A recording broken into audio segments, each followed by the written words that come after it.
Assalamualaikum warahmatullahi wabarakatuh. Selamat malam semuanya. Jadi pada kesempatan kali ini kami akan mendiskusikan mengenai representasi pengetahuan secara visual yang terdiri dari apa ya tadi itu hipotesis penyandian ganda, hipotesis proporsional konseptual, sama yang satu tadi apa guys? Hipotesis ekuivalensi fungsional. Nah, aku tadi udah nemu yang mendeskripsikan hipotesis penyandian ganda. Itu tuh penyandian ganda adalah hipotesis mengenai keberadaan dua sandi dan dua sistem penyimpanan sandi, dan sistem penyimpanan pertama yang bersifat hayalan dan yang lainnya bersifat verbal. Hipotesis ini juga menyatakan bahwa informasi dapat disandikan dan disimpan secara imajinal maupun verbal atau keduanya. Ada yang mau nambahin nggak? Aku tadi nemu itu hipotesis proporsional konseptual.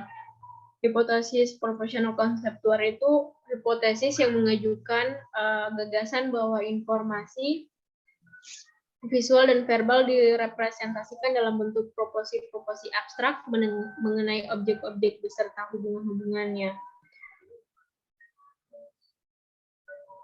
Kemudian itu dikembangkan oleh Anderson dan Bauer dalam bentuk model HAM, Human Associative Memory Proportional, mengkritik metamorfora. Yang mana hipotesis proporsional konseptual ini menyatakan bahwa kita menyimpan interpretasi terhadap peristiwa-peristiwa verbal dan juga visual, yang kemudian alih-alih menyimpan komponen citra atau gambaran. Aku nemunya gitu. Aku mau nambahin yang punya Desi tadi loh, yang di hipotesis.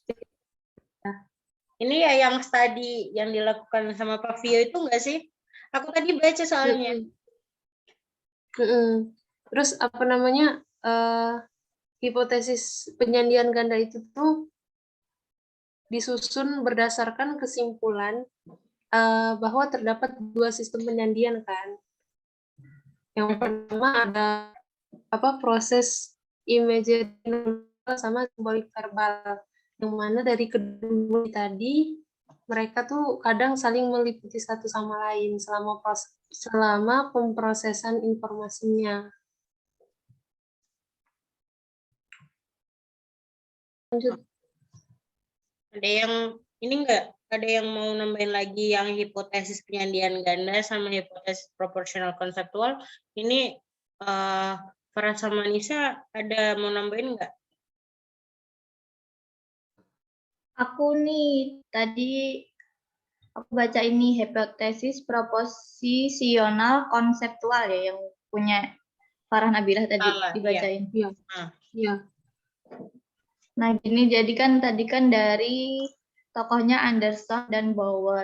Nah, jadi dua tokoh ini kan yang mengembangkan model HAM atau Human Associative Memory proposisional, mengkritik metafora atau gambar mental. Nah, mereka ini menyatakan bahwa tidaklah sahih secara ilmiah untuk mengasumsikan bahwa memori atau jenis-jenis pengetahuan lainnya memiliki wujud serupa suatu foto internal atau seperti kaset video atau rekaman tape yang dapat kita aktifkan dan kita putar ulang saat kita mengingat suatu citra. Nah, sekalipun kita mampu mengalami suatu perasaan subjektif mengenai suatu citra, komponen kognitif yang mendasari pengalaman subjektif tersebut mungkin berupa suatu bentuk yang sangat berbeda dari suatu citra atau gambaran. Nah, jadi sebuah alasan yang menyebabkan Anderson dan Bauer menolak teori gambar dalam kepala berhubungan dengan argumen konservasi yang menyatakan bahwa dalil mengenai penyimpanan yang berisi gambar-gambar atau pemandangan-pemandangan yang lengkap adalah dalil yang tidak berguna. Sebab sistem memori semacam itu akan memerlukan penyimpanan dan pengambilan yang melampaui kemampuan manusia. Nah, jadi sejumlah saran tetaplah diperlukan untuk penyimpanan dan penginterpretasian gambar-gambar internal tersebut.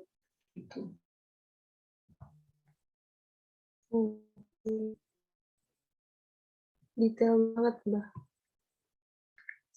Good. Itu yang hipotesis ekuivalensi fungsional, kalian dapat nggak?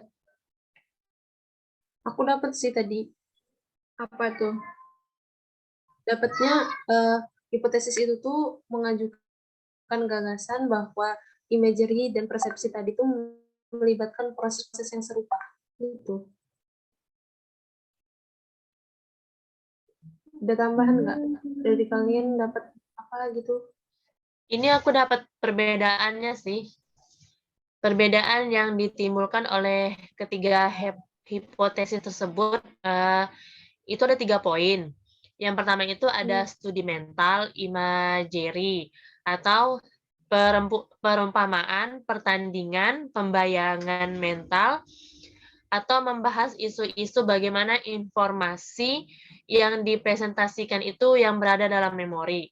Terus yang kedua, terdapat 3 kedudukan teoretik yang berada terkait bagaimana informasi yang disimpan dalam memori kita.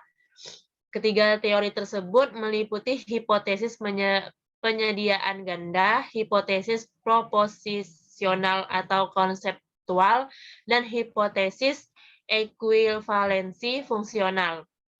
Dan yang poin terakhir itu, yang ketiga, hipotesis penyediaan ganda menyatakan bahwa informasi dapat disandikan dan disimpan dalam satu atau kedua sistem verbal dan imaginal. Data-data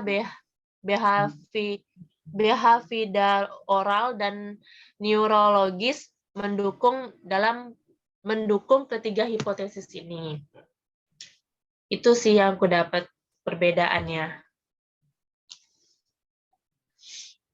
Yang lain mungkin ada yang mau ditambahin di poin hipotesis ini?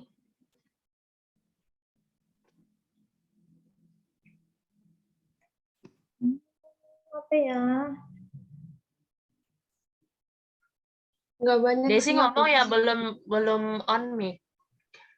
Oh, aku tadi ini sih ada sempat dikirimin makalah sama Dina yang ada ngebahas dari perbedaan ketiganya itu tadi. Jadi nambahin yang kamu bacain barusan itu, hipotesis proporsional konseptual menyatakan bahwa informasi disimpan dalam bentuk format dalam format atau bentuk proporsional abstrak yang mendefiniasikan objek, peristiwa, dan hubungan antara objek peristiwa tersebut secara spesifik.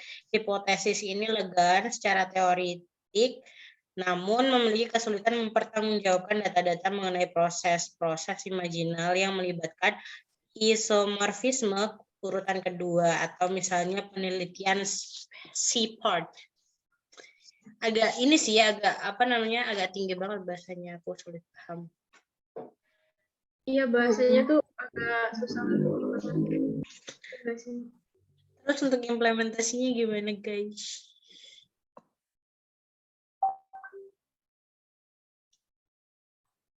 Aku kayaknya masih harus baca lagi deh, biar ketemu. Tadi kalau nggak salah tuh ini si Farah ngirimin link makalah nggak sih? Kayaknya di situ tuh ada juga, cuman ini belum ketemu poinnya aku. Udah kita baca aja dulu gitu.